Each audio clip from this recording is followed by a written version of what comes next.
A 30-year-old machine tool, no Ethernet, no USB, yellowed display. Someone is using it right now to make precision parts for 2025.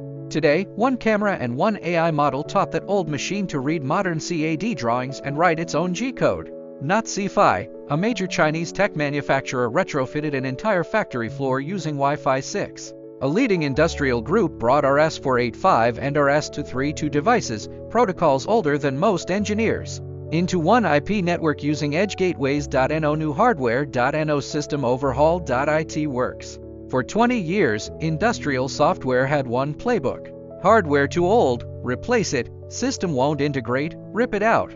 But 70% of manufacturing equipment worldwide is over 15 years old. Replacing it all isn't realistic. A new layer is emerging, call it the AI middleware layer. It doesn't replace your legacy systems. It translates between humans and old machines.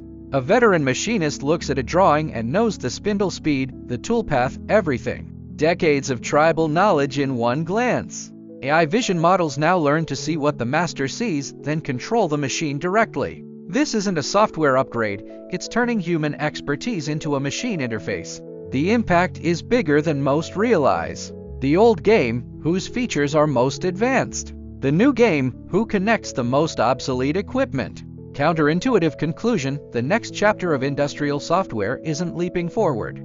It's reaching backward. Whoever turns dumb machines into smart machines wins the bigger market. The installed base is always the bigger pie. And this model compounds: more devices, richer data, smarter models, more devices. What you build isn't a product. It's a translation layer for the industrial world, new infrastructure. This is why it's a strategic opening for Chinese industrial software. Leapfrogging decades of Western CAD is unrealistic. But on the middleware layer, everyone starts at the same line. China has the advantage: larger installed base, messier scenarios, richer data. If you run a factory with legacy equipment, start here. Step 1, an RS-485 to Wi-Fi module and a Python script, teach the machine to speak. Step 2, an industrial camera with Gerbil plotter or OpenCV, teach it to see. Step 3, an edge AI box trained on your historical data, teach it to think. Total cost, under 1/10 of a new machine. It won't fix every scenario.